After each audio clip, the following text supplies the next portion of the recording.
Hello வணக்கம், இது உங்கள் சிவி. சொல்லணும் எப்படி இருக்கீங்க? இப்போ பார்த்தீங்கன்னா ஒரு சம்பவம், அதாவது சூப்பராக வந்து கமருதீன் நம்ம சுபிக்ஷா அப்பாவை கூப்பிட்டு மன்னிப்பு கேட்டாப்புல. எதை பற்றி அப்படின்னா அதை பற்றி பார்க்கலாம். அதுக்கு முன்னாடி பார்க்குற எல்லாருமே நம்மளோட சேனலை சப்ஸ்கிரைப் பண்ணிட்டு பாருங்கள், லைக் பண்ணுங்கள், கமெண்ட் பண்ணுங்கள், ஷேர் பண்ணுங்கள். இப்போ வாங்க அந்த வீடியோக்குள்ளே போகலாம். உங்களோட தேவையில் நம்மளோட சேனல் 1,00,000 சப்ஸ்கிரைபர் வந்துட்டு எட்ட போகுது. இன்னும் ஒரு 400 சில்லர் தான் சப்ஸ்கிரைபருக்கு கண்டிப்பாக அச்சீவ் பண்ணுவோம் எல்லோரும் சேர்ந்து. ரைட், இப்போ என்ன சொல்கிறாங்க அப்படின்னா, நம்ம கமருதீன் வந்துட்டு தெரிஞ்சு போச்சு. அந்த சுபிக்ஷா வந்து அந்த நேரத்தில் சொல்லியிருப்பார் இல்லையா, அந்த விஷயம் வந்துட்டு இப்போ லேட்டஸ்ட்டாக கூட வந்துட்டு அது ஒரு கோர்ட்டில் கேஸாக போகிற அளவு கூட போயிருக்கும். அதை நான் அந்த மாதிரி சொல்லவே இல்லைன்னு நடுவில் பேசியிருப்பார். இருந்தாலும் இது நல்ல ஒரு சான்ஸு, இதை வந்துட்டு நான் அப்பாக்கிட்டே சொல்லி முடிச்சிடலான்னு சொல்லிட்டு அப்பா கீழே வந்துட்டு, அப்பா நான் சத்தியமாக சொல்கிறேன், அந்த எண்ணத்தில் சொல்லவே இல்லைப்பா. நான் வந்து வேறு ஒரு இதில் தான் சொன்னேன். நானே ரொம்ப கஷ்டப்பட்டு இப்போ தான் இவ்வளோ தூரம் வந்துட்டுருக்கேன். எனக்கு சின்ன வயசுலேயே அப்பா கிடையாது, அம்மா தான் கஷ்டப்பட்டு வளர்த்தாங்க. இந்த இடத்துக்கு வரதை கூட நான் ரொம்ப கஷ்டப்பட்டு தான் வந்திருக்கேன். அப்படின்னு இருக்கும்போது இது ஒரு விஷயமா போயிட்டுருக்குப்பா, எனக்கு ரொம்ப கஷ்டமாக இருக்குது. அந்த மாதிரி நினச்சி பண்ணல. புரியுது பண்ணி அந்த மாதிரி நினைக்கலன்னு தெரியுதுப்பா.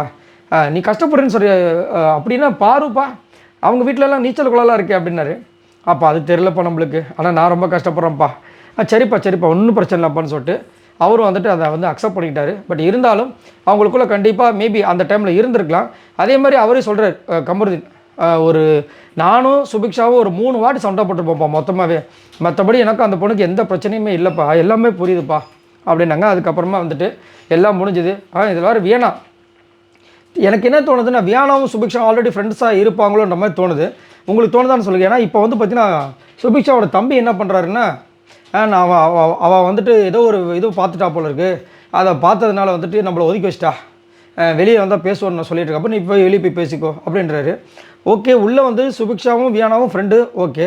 ஆனால் வெளியில் இருக்கிற இவங்க வந்துட்டு இவ்வளோ உரிமையாக அவா அப்படின்னு சொல்கிறாரு. அது எப்படின்னு ஒன்றும் புரியல. ஒருவேளை முதலேருந்து ஃப்ரெண்ட் ஆகிட்டு உள்ளே வந்துட்டு ஃப்ரெண்டாக இல்லாத மாதிரி இருந்து அதுக்கு ஃப்ரெண்டாகிற மாதிரி ஒரு விஷயத்த பண்ணியிருப்பாங்களான்னு தெரியல. உங்களுக்கு என்ன தோணுன்னு சொல்லுங்கள். ஏன்னா நிறைய விஷயங்கள் பார்த்தீங்கன்னா இன்னும் மர்மமாகவே இருக்குது. இன்னுமே எதாவது உள்ளே இருக்கிற ஆட்கள் நிறைய பேர் பார்த்தீங்கன்னா ஏதோ ஒரு இடத்துல வந்து லிங்க் ஆனவங்க ஒரு ஆட்களாக தான் இருக்காங்க. யாருமே புதுசாகவே இல்லை. ஆனால் நம்மளுக்கு ஸ்டார்டிங்கில் பார்த்தீங்கன்னா புதுசாக இருந்த மாதிரி இருந்தது. ஸோ அதனால் அந்த டவுட் வந்துகிட்டே இருக்குது. இப்போ லைவில் வந்துட்டு ஒரு சண்டை போயிட்டு இருக்குது கமருதீனுக்கும் விஜய் பார்வதிக்கும். ரைட், இப்போ என்ன பார்த்துட்டு சொல்கிறேன். ஸோ நீங்கள் உங்களோட கருத்துக்களை சொல்லுங்கள். ஸோ கமருதீன் சூப்பராக வந்துட்டு இந்த விஷயத்துக்கு ஒரு முற்றுப்புள்ளி வைக்கிற மாதிரி அவங்க அப்பாக்கிட்டே கேட்ட விஷயங்கள் ரொம்ப நல்லா இருந்துச்சு. இதை பற்றி உங்களோட கருத்துக்களை சொல்லுங்கள்.